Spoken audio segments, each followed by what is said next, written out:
Welcome back to another episode of Fitness and Finance with the brains and beauty behind it, Jennifer Scherer and me, Jeff Smith, and our co-host, Tony Shore, the funniest guy in the business. Tony, how are you? Yeah, I'm neither the brains. I'm glad you weren't looking at me. I'm neither the brains or the beauty. I have the perfect face for radio. And Yeah. Jeff, I've always told you, I've said it once, I've said it 1,000 times, you've got the perfect voice for print. I've got the perfect That's face true. for radio. You Mhm. guys are here for the looks and the brains, and I'm here for.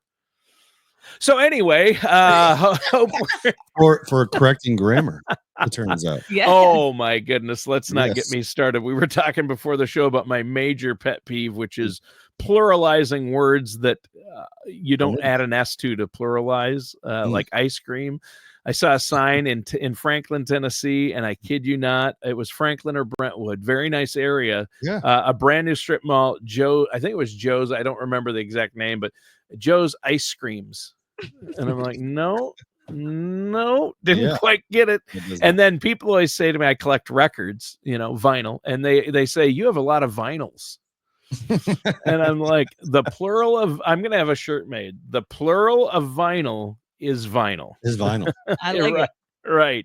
You Wow, can that's say amazing. records, but you Right. can't say vinyls because that's Well, not a word. Where I Right. grew up in upstate New York, there was a chain of department stores called Ames. I'm not sure if you're familiar with that. But Ames, somehow people would go to Ames's.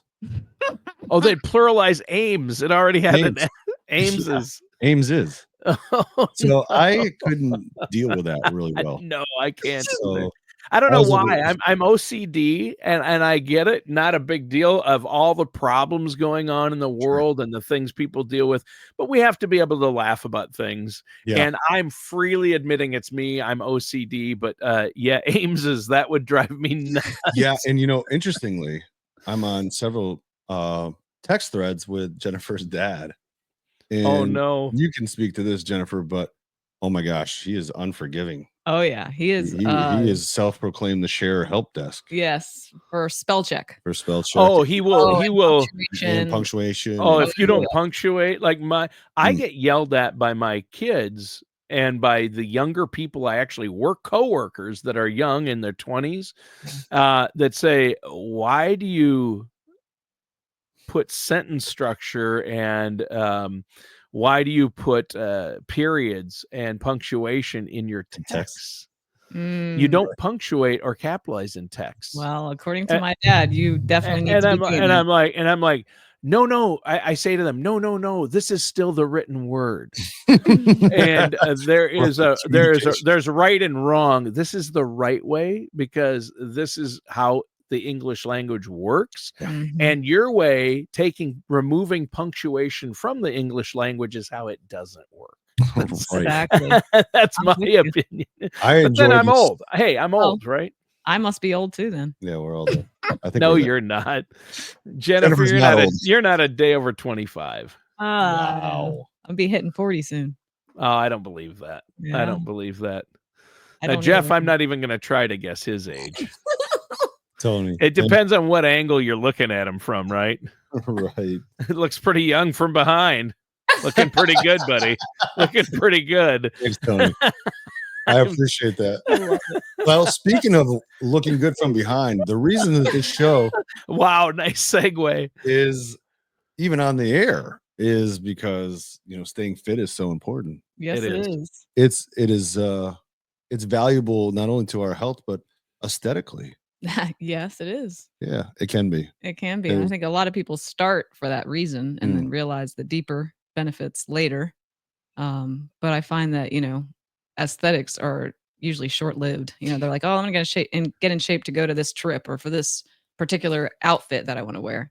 But that's not enough to keep them sustained. Yeah. So when you say aesthetics, are you talking about exercise or diet or just getting in shape in general? People are really concerned about the way they look. And they think, well, I want to get in shape because I want to look a certain way for a trip or an outfit or an event. Right. Or, Yeah, that's body composition change, right? Yeah. So if you're struggling with body image, that's what you're trying to accomplish is body composition And change. some people really focus and put a lot of work into it. I mean, like this doesn't just happen.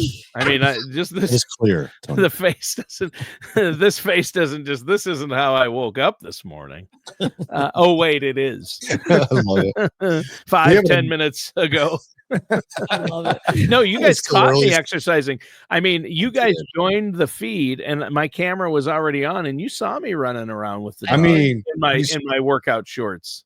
I mean, the agility. The agility. I couldn't get over it. He could turn on a dime. When Enzo turned that corner. Okay, but okay, in all seriousness, I don't mean to derail us so quickly here. That was funny. So we're talking about people thinking they need to change the way they look. They might want to get into a routine. It might include what? Exercise, going to the gym, Yeah. working to change your body and your look. Yeah, that typically is, depending on the person, that's usually an important goal. But honestly, I try to dig a little deeper and get them to come up with, more meaningful goals. Like, let's take a look at your health as it relates to your medications that you're taking.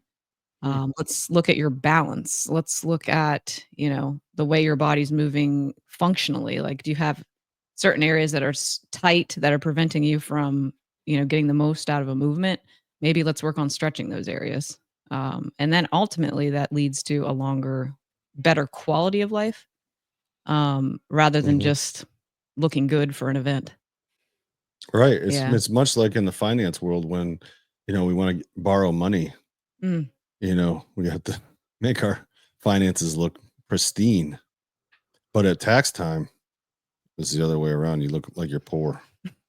Right. I see. That is interesting. That's an interesting take because you're right. When it comes to doing taxes, it's like, let's see how much we can take off of the earned income line versus, how much can we add to the earned income line? So Mhm. you have to strike a balance. And I assume, Jennifer, with overall physical health and getting to look a certain way, it's the same, right? You have to make sure that you're focused for the right reasons. I find it interesting that you're saying that having an event like I've got a wedding, or I know my daughter is going to actually Nashville. We were joking about earlier, but they're going there on spring break. So it's just been like hardcore dieting the last couple of months and trying to fit into these clothes because they're going to be going to a spa or something Mhm. like that, or Mhm. hot tubbing, whatever happens. So, Mhm. are you saying that's bad to have to me, I like having motivators to drive me to do things like that. Sure, but I'm not saying necessarily that it's bad. I think anything to get you motivated to do healthy habits is a good thing, but it's not going to be long-lived. And It's I'm not more of long the term. yeah, it's You're not more long-term. life changes, right? Yes, exactly. Because I think, if you're gonna do that for an event, what's gonna stop you from just going right back to what you were doing before the event? And then what good has it really done for you? Hmm. Right. We've It's talked like that about this. vicious cycle of dieting and then gaining and losing and gaining and Mhm. losing. And there's a better way. Yeah, I think we talked about this before, Tony. Even you and I have talked about this, but training for a marathon, after the marathon is over, there's this lull, there's this letdown that takes place that is just can be a little bit depressing, right? Because you spend this whole year ramping up to run 26.2 miles, and then when that's over, you go, well, what's next? What's next? I think much like when people have those kinds of goals, once it's over, then they go, well, I guess I don't really have a need to continue to eat healthy and exercise because this event's over. So one of the things that I had to learn that Jennifer taught me in fitness was to compete with myself internally daily to be better than I was the day before, because that doesn't ever run out, right? So Mhm. you can be better, you can be incrementally better. It doesn't have to be massively better. It can Exactly. be incrementally better by 1%, right? Mhm. It doesn't have to be these huge swings, but making it about an event, there's going to be this lull that takes place, and I think it can be more damaging. I found somebody else in the fitness world told me one time that events like that are just a way to show your work. on a regular basis, right? So they shouldn't be the end of something. They should be just part of the process where you're showing off It what you've shouldn't done. be your end goal.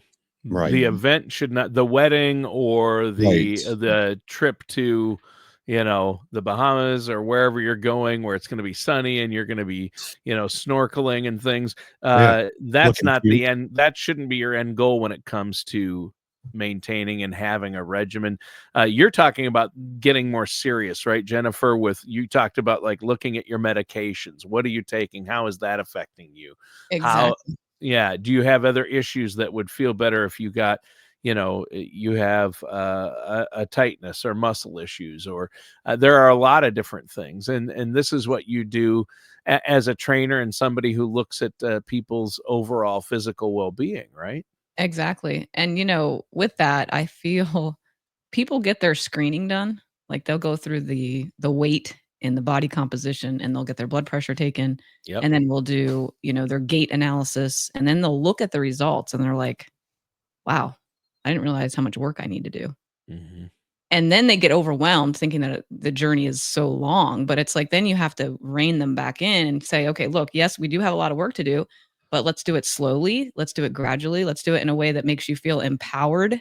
Let's figure out your motivators. Like, are they intrinsically motivated? Some of my clients are. Some of my clients are not, and they have to come to the appointment with me in order to do it. So, like those clients, I'm going to say, okay, well, make sure you're here 3 days a week at least, because if you're not going to do your homework, you're never going to get to your goal. So we just have to chunk it in a way that seems reasonable for them without making them feel like it's just such a huge long goal. But really my main objective is to make it fun, enjoyable, something they look forward to, something Yeah. that brings them, a lot of purpose so that they do end up doing their homework and wanting, to be part of the process. Mhm.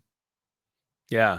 And it reminds me, what you said there is like, it's not just going to be a 2-week hardcore get there and now I'm done. It Mhm. reminds me of a scene from the movie Stripes with John Candy, the late great John Candy. He was a big guy, Mm. bigger, much bigger than I am, a huge man. And in Stripes, they went around after these new recruits joined the army, and they're sitting around with their troop, getting to know their sergeant, and they go around the room saying, why did you sign up? And John Candy said, well, I heard you got a 2-week hardcore training program here, right? I want to get in shape. The doctor said I swallowed a lot of aggression. So I need to get in shape. And you got a 2-week program here?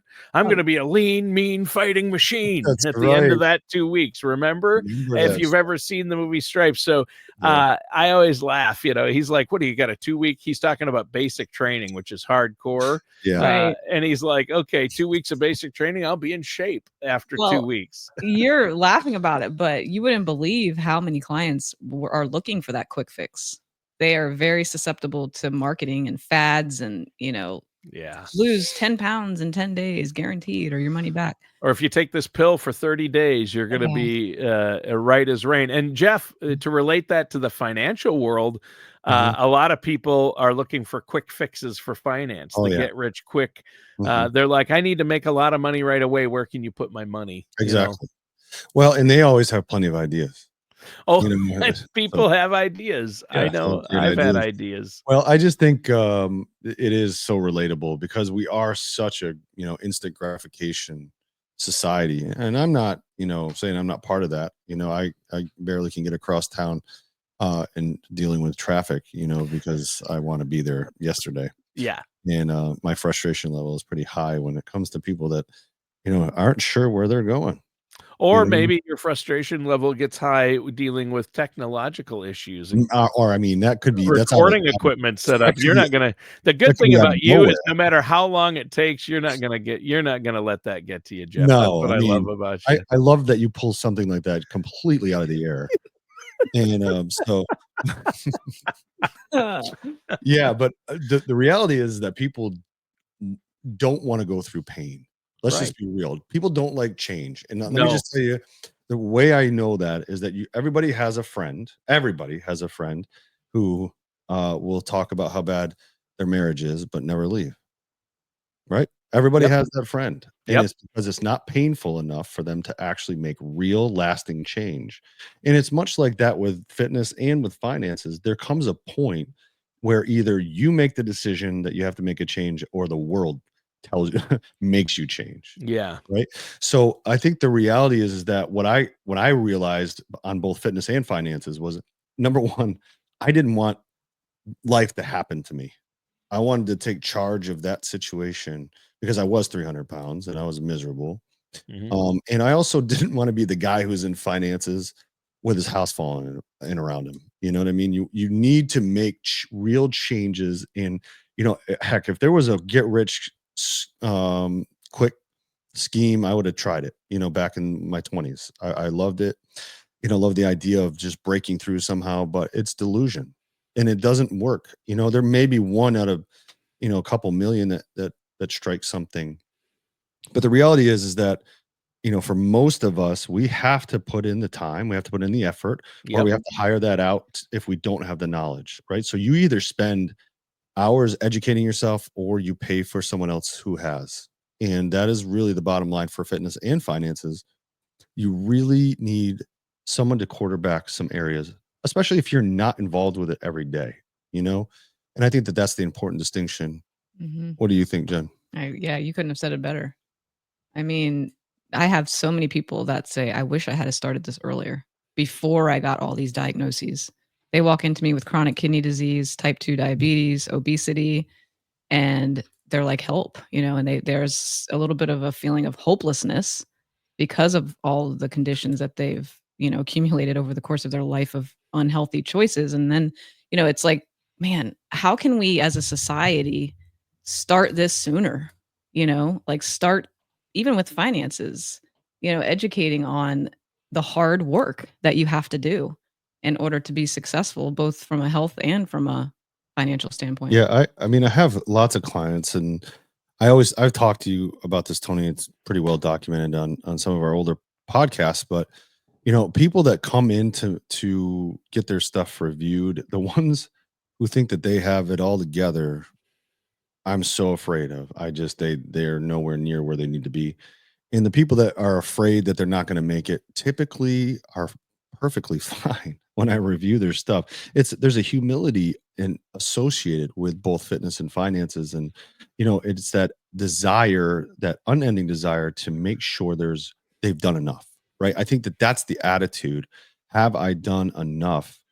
That is coachable, that is somebody who you can lead and make sure that when you end up having to reassure them that they've done enough, that's the client that you want to work with all Mhm, the time. mhm. And but those are the people that have the most success. At least that's what I've found, is that humility in the process, knowing that they're putting upwards of 15 to 20% of their income uh in their 401k, their TSP, those types of things. Those things hurt, right? When Yeah. when you really have to tighten that belt, because that down the road you're going to need it. I mean, it's an incredible, powerful um position that they're able to say, yes, I'm going to forego the nicest seat on the airplane in order to have a better retirement. It's such a powerful position. Yeah, that's huge. Jennifer, I have a question for you. Mhm, And let's just say a friend of mine would like to know, mhm, how do you how do you motivate people? I think for what you do, and for people who want to get healthier and mhm. make the drastic changes needed to be a healthier person or live a longer life, and that physical health leads to happiness, it leads to less stress, and it actually affects your finances. The people who are healthier going into retirement are going to spend less on healthcare. So, but Yeah. how do you motivate people when people come to you and want to do a program or change themselves physically, not just, short term for a wedding that's in a couple of months or Right. 3 months? How do you do that? I mean, how do you hold them? Is there accountability, or how do we stay on the path? You've been talking about not doing it short term or not making it Right. like a New Year's resolution where, by 2 weeks into January, people quit, right? Mhm. One of the things that I always coach is, what is their why? Why are they even, coming to me in the first place? And a lot of times it's usually it's because they've reached a point in their life where they're like, I'm just dissatisfied with my stress level, with my waistline. I just got a diagnosis, that type of thing. So I always go back to that as in terms of trying to remind them why they're putting this extra effort into changing their lifestyle. Um, but beyond that, there has to be some intrinsic motivation to begin with in order to step into the studio, and then that Right. I kind of use that as a starting point. And then in terms of motivation as it relates to praise, I'm constantly helping my clients understand how far they've come by reminding them. For example, I'll have an initial assessment with a person that cannot get up and down off the ground, right? And so that's a goal of theirs. And even when they start to be able to get up from the ground using a bench to help them, I praise them. I make a big deal out of it. Sure. And they then start to realize, wow, I can improve, you know? Um, and other clients, athletes are already motivated. They're there and they're driven and they work hard and they, give their best effort. And I don't really have to, push them outside their comfort zone. They do that naturally. So it just depends on the client, but I find that, that connection that I have with them, because it is a private one-on-one studio, Hmm. it makes a big difference because they trust me. They're vulnerable in that, in that space, because a lot of Sure. times they feel frustrated that they can't do something. There's tears sometimes. Mm-hmm. And so as And a that's trainer, just Jeff, and he's not even yeah. he's just Yeah. weeping at the thought of it. Oh god. Yes. So anyway, It's the true. motivation piece is important, but I think reminding them of how far they've come and praising them Mm-hmm. and encouraging them to follow through on their homework and then inspecting it, because I always say you can't really expect them to do anything unless you're constantly inspecting what they're doing. Mm. There you So it's go. it's Wow. definitely accountability. That's a powerful one. I got a Jeff tip for you. Okay. Have a hot spouse. There you go. That's intrinsic motivation. That's weird because there's that song, "Never make a pretty woman your wife." If you wanna be happy for the rest of your life, Yeah, never make a pretty woman your wife. that's So you because you blew it have to there. emphasize all the time. Yeah, you blew it there. Well, but Jeff, on your side, let's talk about on the financial aspect. When Mhm. people wanna get right, they wanna, minimize, get rid of their debt before they retire. Yeah, They wanna have enough money saved to retire comfortably. These are goals that people have, or they wanna have enough money to buy a big fancy RV and travel the country, right. take their grandkids on trips. So how do you motivate people to meet those goals? Is it basically the same Yeah, incremental steps? What are their goals? Like, why are they talking to right. you? What's their goal for that? Or It's very, very similar, and I also remind people where they started and where they are now, and just the big changes that they make, and even the small ones are so important, and they need to be celebrated. They need to Mhm. be understood, and and a lot of people just need reassurance, right? That everything's going to be okay. I think the hardest part with both of these things is that when you're left to your own thoughts and you don't necessarily know what you're doing in either of those situations, it never hurts to have somebody, have a fresh set of eyes and some encouragement and some reassurance.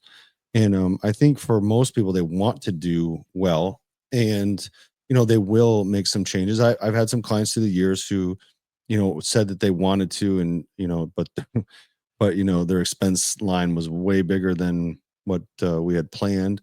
And that's difficult. That's difficult to have that conversation, but like I said, and I've been very frank with my clients. I've been very frank with them and say, look, this is a situation where I can't tell you to stop doing this, or this. That's not that has to happen from you. But at some point, if you do not make changes or corrections, this is not going to be good. This is not going to be the result is not even going to be anywhere near what we planned. right. And so, And go ahead. Sorry. well, I was gonna say the funny thing is in talking to people and the surveys. I just read an article that said what do people fear most in retirement? What's the Mhm. number one fear? And over death. So I think it's a little bit harder for Jennifer to motivate her people. I think it's easier to motivate financially because the number one fear was running out of money in retirement. Not Always like, is. and the multiple choice, like, where do you rank these? Death. Mhm.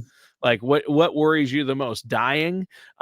People are more worried about running out of money than they are dying. And Yeah. I think it's because, well, I'm going to die someday. But boy, I don't want to be alive without money. So, Right. but I think it's health is even a bit more serious. I'd rather have my health than be wealthy. Right. So, and not to dissuade what you do, I think it's actually as important or more. But I think it might be a little easier, not that it's easy, but on Jeff's side to motivate people to Mhm. save and do the right things financially so they don't run out of money in retirement Right. versus how do you motivate somebody who's overweight or just loves food so much to really make major changes. And Mhm. it is it's hard to keep people from spending or running up credit card debt if they have a problem with that, and everybody's struggled with that at one point in their life where Right. Right. so I know it's probably equal on both sides, but I do find that interesting. Yeah, I do too. And I think, you think about it, right? Everybody has to have auto insurance. Not everybody has to have life insurance. And I think it's kind of similar in the fact that, Yes, it you know, is similar. we all need Yeah, money, but, some people will go, maybe I don't need fitness so much. You know what I mean? But I but think it we is. do. Yeah. Eh, I eh, think, yeah, yeah. it solves. I mean, think about there's such and we talked about this last time, I think, the epidemic of, kids being on anti-anxiety Oh medication, my you know? gosh. I Yeah. mean, it's because they're, at the risk of sounding like my dad and my grandfather, Yeah. get outside and Yeah. stop playing video games. Yeah, I put know. down the phone and the video game and actually go outdoors and Yeah, run around, Mm. right? right, right. I mean, Endorphins are such a big chemical. yeah, regular exercise, I mean, in terms of chronic conditions, so amazing how much it reduces the risk. I mean, that should be enough motivation in and of itself as a preventative measure. I mean, I think the quick stat is like, I think chronic diseases right now cost the US billions annually, and most are preventable. Oh yeah. So, why wouldn't you want to make some efforts toward improving your health?